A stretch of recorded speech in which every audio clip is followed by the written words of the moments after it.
Hello दोस्तों, Dalip Hindi short and classes में आपका हार्दिक स्वागत है। दोस्तों, आज की डिक्टेशन दैनिक जागरण की संपादकीय डिक्टेशन है। डिक्टेशन की गति 60 शब्द प्रति मिनट होगी। डिक्टेशन स्टार्ट करते हैं 5 सेकंड बाद।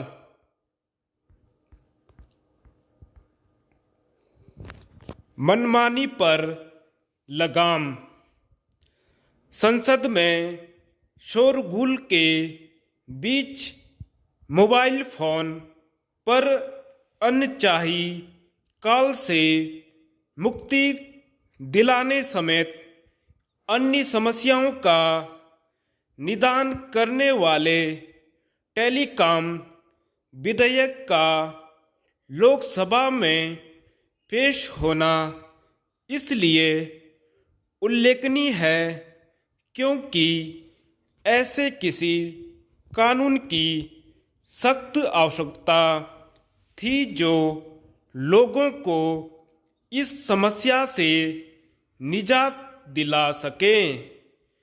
ऐसे किसी कानून की आवश्यकता इसलिए और बढ़ गई थी क्योंकि अभी तक अनचाही काल से छुटकारा पाने के लिए जो भी उपाय किए गए वे निष्प्रभावी ही साबित हुए।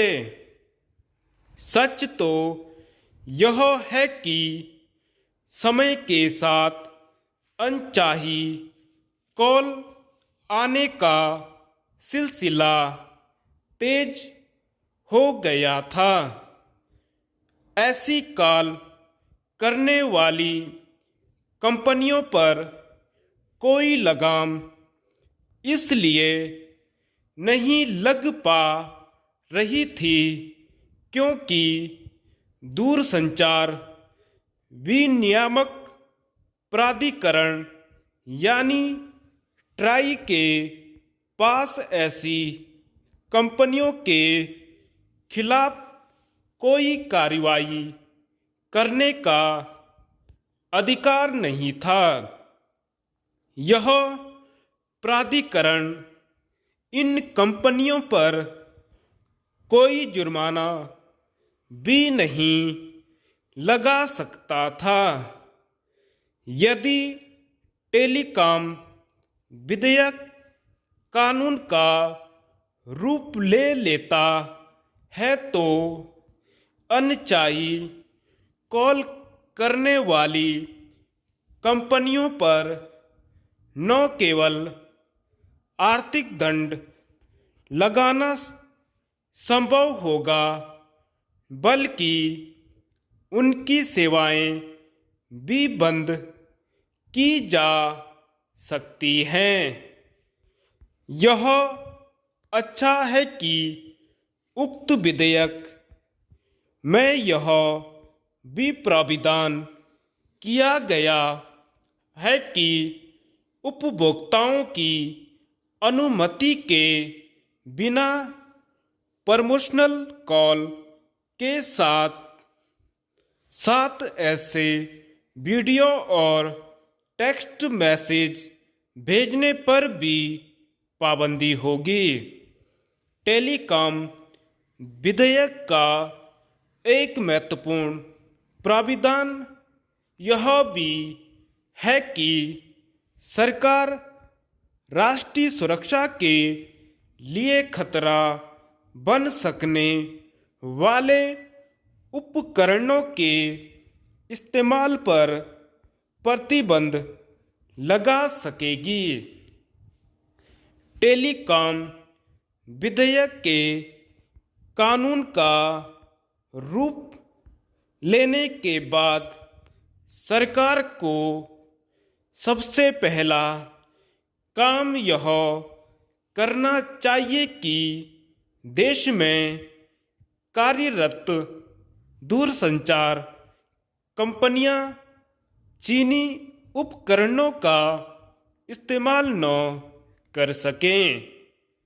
यह इसलिए जरूरी है क्योंकि चीनी उपकरण जासूसी का एक बड़ा जरिया है।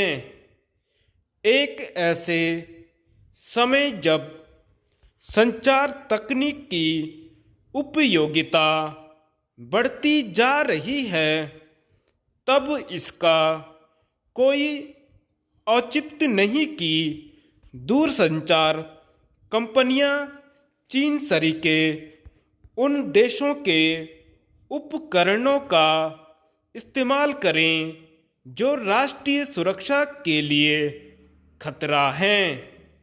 टेलीकॉम विधेयक में संचार सेवाओं को भरोसेमंद बनाने के साथ ही साइबर सुरक्षा को सुदृढ़ करने वाले भी उपाय किए गए हैं। ऐसे उपाय समय की मांग है क्योंकि साइबर अपराध लगातार बढ़ते जा रहे हैं।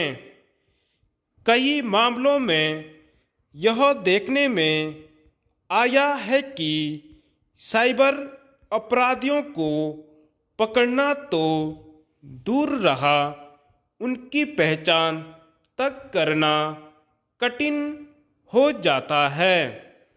यह ठीक है कि विदेशी धरती से किए जाने वाले साइबर अपराधों पर लगाम लगाना कठिन है, लेकिन कम से कम यह तो होना ही चाहिए कि देश के भीतर सक्रिय जो तत्व साइबर अपराध करते हैं, उनकी पहचान करके उनके खिलाफ आसानी से कार्यवाही की जा सके। मोबाइल फ़ोन के जरिए ठगी और ऐप के माध्यम से धोखाधड़ी के बढ़ते मामले कोई शुभ संकेत नहीं। सरकार को दूरसंचार कंपनियों को जवाबदेह बनाने के साथ ही इंटरनेट मीडिया कंपनियों की मनमानी पर भी लगाम लगाने के लिए वैसे उपाय करने चाहिए जैसे कई अन्य देशों ने कर रखे हैं। धन्यवाद।